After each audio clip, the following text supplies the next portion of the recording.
Halo semua, apa kabar? Mendekati akhir tahun, pasti kita semua disibukkan dengan banyak hal. Teman-teman di gereja sedang sibuk mempersiapkan Natal kita.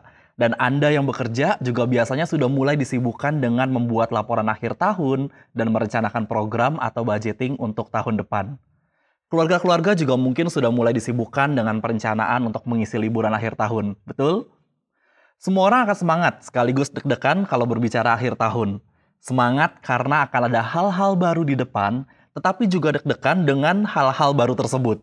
Pikiran-pikiran seperti apakah saya mampu, atau apakah saya siap dengan hal baru ini, pasti terus-menerus menyerang pikiran kita. Hal-hal baik di depan kita tertutup oleh satu penyakit pembunuh, yaitu keputusasaan. Ya, keputusasaan bisa menjadi penyakit mematikan seperti kanker yang menggerogoti jiwa. Ia bisa menghancurkan impian-impian. Ia menghambat rencana Allah dalam kehidupan kita. Kita berada di minggu yang ketiga dalam seri khotbah ini. Sebelumnya kita membahas mengenai depresi akan segera berlalu. Satu kepastian bahwa memang hidup kita tidak akan terlepas dari masalah-masalah, tetapi cara kita merespon terhadap masalah-masalah tersebut akan menentukan kualitas hidup kita. Depresi bisa datang dan akan segera pergi dengan respon yang tepat. Kemudian minggu yang lalu, Pastor Jason membahas firman Tuhan mengenai Anda pasti menang dari keraguan. Bagaimana kita mengenal keraguan itu dan cara mengatasinya. Dan hari ini, kita akan belajar bersama untuk semangat. Jerih lelahmu tidak akan sia-sia. Yuk tuliskan sama-sama di kolom chat atau komen, semangat, jerih lelahmu tidak akan sia-sia. Kembali dalam pembahasan kita tadi mengenai keputusasaan seringkali mematahkan semangat kita. Jerih lelah yang seharusnya menghasilkan hal-hal baik di hidup kita, karena keputusasaan semua bisa gagal. Ada banyak orang yang saat ini sudah mulai memikirkan resolusi-resolusi baru di tahun yang akan datang. Tetapi karena pikiran keputusasaan semuanya bisa gagal. Pikiran putus asa, menyerah sebelum berjuang, ini bahaya sekali. Seperti penyakit ganas yang mematikan. Tetapi kenyataannya, keputusasaan bisa datang pada semua orang, tidak ada yang terkecuali. Dari masa kanak-kanak, remaja, dewasa muda, sampai orang yang sudah lanjut usia pun semua bisa diserang pikiran keputusasaan. Anak-anak yang sedang belajar mengendarai sepeda bisa mengalami keputusasaan karena selalu terjatuh terus-menerus. Remaja-remaja bisa mengalami putus asa karena nilai-nilai ujian mereka yang tidak bagus. Atau mereka yang mengalami kesulitan di pekerjaan hingga putus asa dan memilih untuk resign dari pekerjaan. Orang tua yang putus asa karena sulitnya mengontrol anak-anak mereka, dan seterusnya. Setiap orang pasti akan mengalami momen-momen seperti itu yang membuat mereka putus asa. Ada dua hal mengapa keputusasaan dapat menyebabkan kehancuran. Yang pertama, keputusasaan mengalihkan Anda dari hidup. Yang saya maksudkan adalah dari benar-benar hidup. Mungkin Anda memang hidup, bernafas, bergerak, beraktivitas, tetapi di dalam keputusasaan, Anda bergerak dan beraktivitas tanpa tujuan yang jelas. Itu artinya, Anda tidak benar-benar hidup. Seperti yang kita ketahui bahwa setiap kita diciptakan Allah dengan tujuannya yang mulia, setiap momen di dalam hidup kita seharusnya berada di dalam track-nya Allah. Tetapi keputusasaan membuat kita tidak bisa berjalan sesuai dengan kehendak Allah. Ada yang ingat film Avengers Endgame? Kalau Anda penggemar film-film Marvel, pasti tahu dengan film ini. Film ini masih kelanjutan dari film Avengers sebelumnya, Infinity War, di mana ternyata para superhero kalah dari musuh besar mereka, Thanos. Nah, di dalam film Endgame, diawali dengan story bagaimana para superhero yang tertinggal, mereka mencari cara untuk mengembalikan kekacauan yang dibuat oleh musuh mereka. Tetapi mereka gagal. Kegagalan tersebut yang membuat mereka kehilangan tujuan hidup mereka sebagai superhero. Ya, bahkan superhero pun akan kehilangan tujuan hidup mereka karena keputusasaan. Digambarkan salah satu superhero dalam film itu, Thor, selama bertahun-tahun di dalam keputusasaannya, ia hanya tinggal di rumahnya, bermain game, minum-minum alkohol, dan ia kehilangan tubuh idealnya. Efek dari keputusasaan sangat berbahaya dan membuat seseorang tidak benar-benar hidup. Yang kedua, mengapa keputusasaan dapat menyebabkan kehancuran? Keputusasaan membuat Anda rentan terhadap cobaan. Ketika kita putus asa, benteng emosional kita menjadi lemah. Yang artinya kita akan lebih mudah jatuh ke dalam pencobaan. Seseorang yang sedang mencoba menurunkan berat badannya tetapi menjadi putus asa karena beberapa hari usahanya sepertinya tanpa hasil, akan lebih mudah jatuh ke dalam cobaan. Sudahlah, saya nggak perlu diet, nanti sakit. Sudahlah, memang saya ditakdirkan tidak memiliki tubuh ideal. Atau sudahlah, memang tulang saya besar, makanya tubuh saya kelihatan besar juga. Dan seterusnya alasan-alasan lain akan terus dibuat untuk menutupi rasa putus asa. Keputusasaan membuat kita rentan terhadap cobaan dan tidak mau berusaha dengan serius. Ada hal penting yang ingin saya sampaikan mengenai keputusasaan. Ketika Anda mengalami keputusasaan, ingat hal ini, bahwa Anda tidak sendirian. Ini yang akan kita bicarakan dalam khotbah hari ini. Anda tidak sendirian mengalami keputusasaan. Satu hal yang akan menguatkan kita semua dari firman Tuhan yang akan kita baca ini, bahwa ada orang-orang yang mencari Tuhan ketika mereka berada di dalam keputusasaan. Kita akan belajar dari Mazmur. Seperti yang Anda ketahui, Mazmur adalah kumpulan puisi-puisi dan nyanyian yang dituliskan oleh beberapa orang. Di dalam kumpulan Mazmur ini, kita bisa membaginya menjadi 4 kategori. Yang pertama, Mazmur-Mazmur tentang hikmat. Yang kedua, Mazmur-Mazmur tentang pengucapan syukur. Yang ketiga, Mazmur-Mazmur tentang raja. Dan yang keempat, Mazmur-Mazmur tentang ratapan. Bayangkan, kita tahu bahwa kitab Mazmur adalah kitab terbesar di dalam Alkitab dengan pasal-pasal yang terbanyak. Dan seperempat dari isinya adalah tentang ratapan, tentang complaining. Menarik bukan? Firman Tuhan yang akan kita baca ini dituliskan oleh Daud di mana ia menuliskannya pada masa pelariannya. Ia menuliskan puisi dan doa ini dari dalam gua, bersembunyi dari orang-orang yang mengejarnya, dan Daud mencurahkan keputusasaannya kepada Tuhan. Mari kita lihat firman Tuhan di dalam Mazmur 142, ayat yang pertama sampai yang ke-8. Judul perikop dari ayat-ayat ini adalah doa seorang yang dikejar-kejar. Saya akan bacakan dan mari kita simak baik-baik. Nyanyian pengajaran Daud ketika ia ada di dalam gua, suatu doa. Dengan nyaring aku berseru-seru kepada Tuhan, dengan nyaring aku memohon kepada Tuhan, aku mencurahkan keluhanku ke hadapannya, kesesakanku kuberitahukan ke hadapannya. Ketika semangatku lemah lesu di dalam diriku, Engkaulah yang mengetahui jalanku. Di jalan yang harus kutempuh dengan sembunyi, mereka memasang jerat terhadap aku. Pandanglah ke kanan dan lihatlah, tidak ada seorang pun yang menghiraukan aku. Tempat pelarian bagiku telah hilang. Tidak ada seorang pun yang mencari aku. Aku berseru-seru kepadamu, ya Tuhan, kataku. Engkaulah tempat perlindunganku, bagianku di negeri orang-orang hidup. Perhatikanlah teriakku sebab aku telah menjadi sangat lemah. Lepaskanlah aku daripada orang-orang yang mengejar aku, sebab mereka terlalu kuat bagiku. Keluarkanlah aku dari dalam penjara untuk memuji namamu. Orang-orang benar akan mengelilingi aku apabila engkau berbuat baik kepadaku. Pertanyaannya, apa yang harus kita lakukan ketika putus asa? Ada 2 hal besar yang harus kita pikirkan ketika menghadapi keputusasaan. Apa yang bisa kita pelajari dari keputusasaan ini dan bagaimana kita mengurangi pikiran putus asa? Apa yang kita pelajari dari keputusasaan ini? Ada satu hal yang saya sukai dari gereja kita, yaitu Jemaat Galilee Church sangat suka belajar. Betul? Ketika gereja mengadakan seminar atau workshop atau kelas-kelas seperti Foundations, antusiasnya begitu tinggi. Dan memang betul bahwa keinginan untuk belajar adalah bagian dari hidup. Jika kita tidak belajar, terutama belajar dari keputusasaan, yang ada keputusasaan itu akan semakin dalam, semakin besar, dan semakin sulit dikendalikan hingga membuat kita jatuh terpuruk. So, terima kasih untuk Anda yang suka belajar. Kapan biasanya kita mengalami keputusasaan? Kita perlu memahami pertanyaan ini untuk menemukan big picture hidup kita. Tanyakan pada diri Anda, kapan biasanya Anda mengalami keputusasaan? Dan jika Anda sudah mengetahui celah-celahnya, Anda bisa mencari cara untuk mencegahnya. Saya juga sering mengalami keputusasaan. Suatu kali ketika sedang olahraga, karena di depan treadmill yang saya gunakan ada kacanya, saya melihat diri saya dan berkata dalam hati, sepertinya usaha saya menurunkan berat badan ini sia-sia. Setiap hari berolahraga pagi malam, tetapi tidak terlihat hasilnya. Pikiran itu mengganggu sekali dan hampir membuat saya putus asa. Ketika kita tahu kapan biasanya pikiran-pikiran yang mengganggu tersebut datang, Anda bisa mencegahnya. Anda bisa mengalihkannya dengan cara-cara unik yang bisa Anda ciptakan. Saya bisa mengalihkan pikiran tersebut dengan mengubah mindset bahwa olahraga yang saya lakukan bukan saja untuk mendapatkan berat tubuh yang ideal, tetapi untuk menjaga kesehatan saya.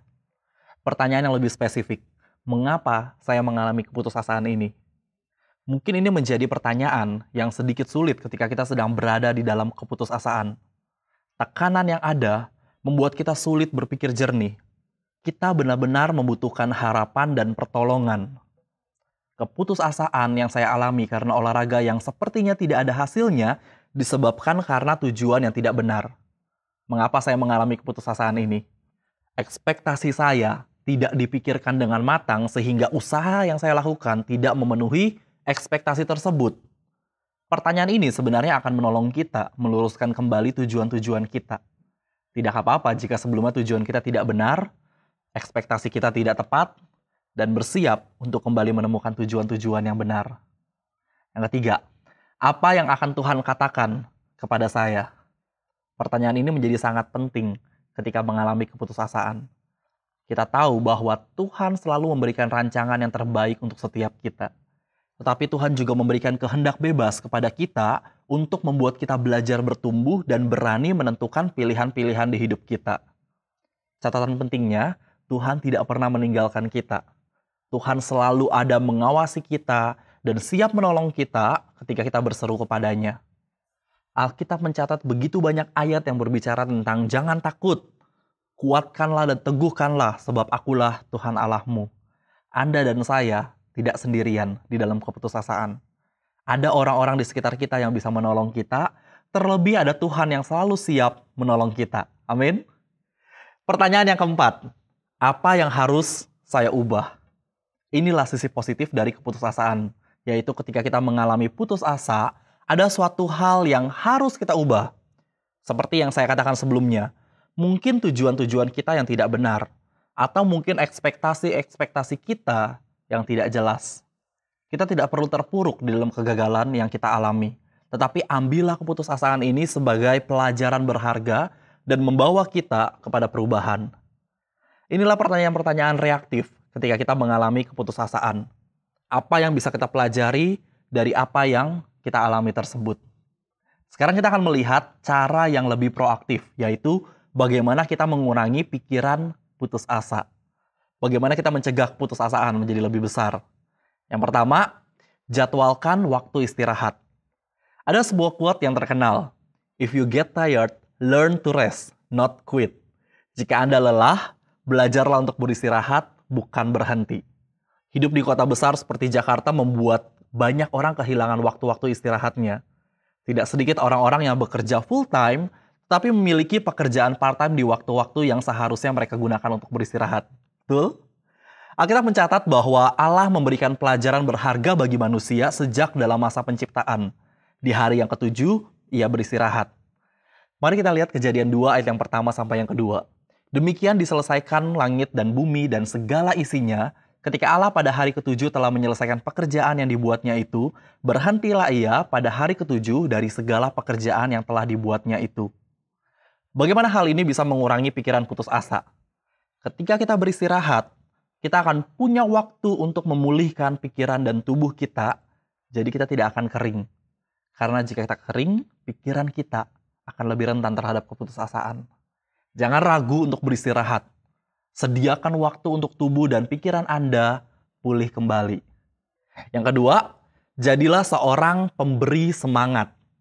Ada hal unik yang bisa kita pelajari dari seseorang yang menjadi pemberi semangat. Ketika seseorang tersebut memberi semangat kepada temannya atau siapapun, dorongan itu bukan hanya berdampak kepada orang yang menerima, tetapi juga kembali kepada dirinya. Saya teringat ketika dalam pelayanan misi di Atambua, NTT. Di sana, saya dan teman-teman kuliah berkesempatan untuk mengajar anak-anak bahasa Inggris. Kami memberi semangat dan dorongan motivasi kepada mereka untuk terus belajar, meskipun kondisi mereka sangat sulit sekali menerima pendidikan yang layak.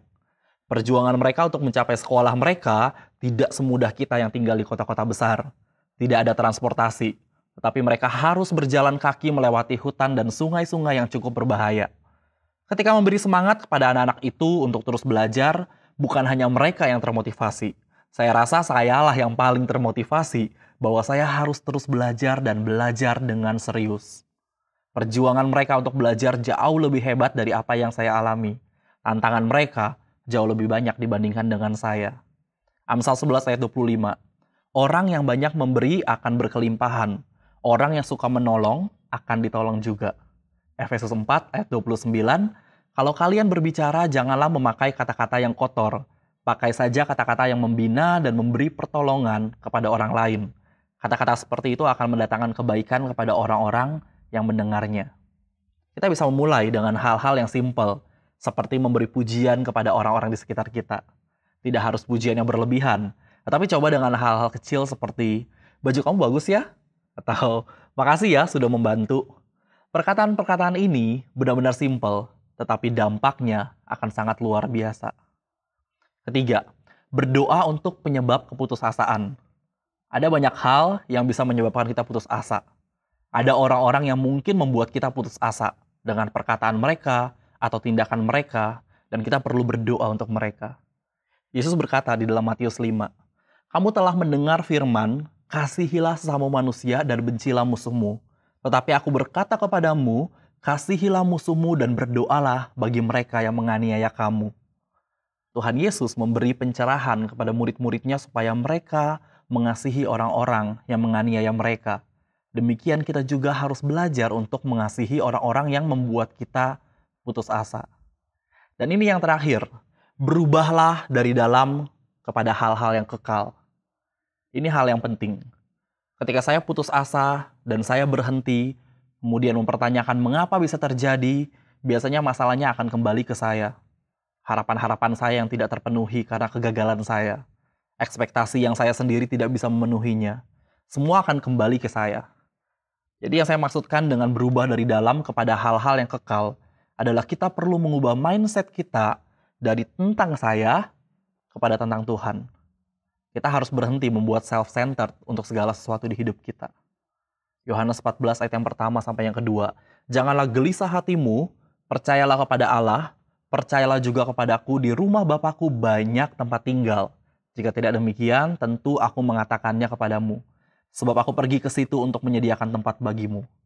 Jika fokus kita kepada hal-hal yang kekal, fokus kita kepada rencana Tuhan, kita nggak perlu khawatir dengan hal-hal berat yang kita alami.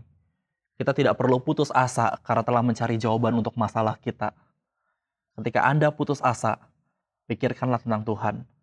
Pikirkan tentang setiap rencana indah Tuhan dalam hidup Anda. Pikirkan tentang kasih-Nya pada Anda. Disitulah Anda sedang menanamkan benih pembaharuan rohani. Ini yang firman Tuhan katakan. Ketika Tuhan Yesus disalibkan, apakah murid-muridnya mengalami putus asa? Jelas. Mereka putus asa. Mereka merasa down. Mereka kehilangan pengharapan. Tetapi apa yang terjadi setelah 3 hari? Pembaharuan. Mereka melihat Tuhan Yesus bangkit dari kematian. Dan inilah pembaharuan rohani. Semangat! Jerih lelahmu tidak akan sia-sia. Mazmur 43 ayat yang kelima, mengapa engkau tertekan hai jiwaku, dan mengapa engkau gelisah di dalam diriku? Berharaplah kepada Allah, sebab aku bersyukur lagi kepadanya, penolongku dan Allahku. Mari kita berdoa. Kami bersyukur kami mempunyai Allah yang hidup.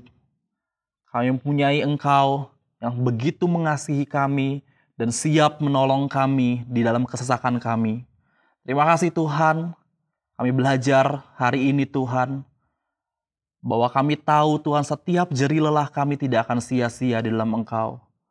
Kami tahu Tuhan setiap apa yang kami kerjakan, apa yang kami lakukan Tuhan, semua untuk memuliakan nama-Mu. Mari Tuhan ada bersama dengan kami, menolong kehidupan kami. Dan Engkau Tuhan akan selalu ada dalam hati kami, membuat kami bertumbuh, membuat kami belajar, semakin mengasihi Engkau. Terima kasih Yesus, terima kasih Tuhan yang mengucap syukur buat firman-Mu. Materaikan dalam hati kami. Biar kami terus belajar dari Engkau Tuhan. Hanya dalam nama-Mu kami berdoa dan mengucap syukur. Amin.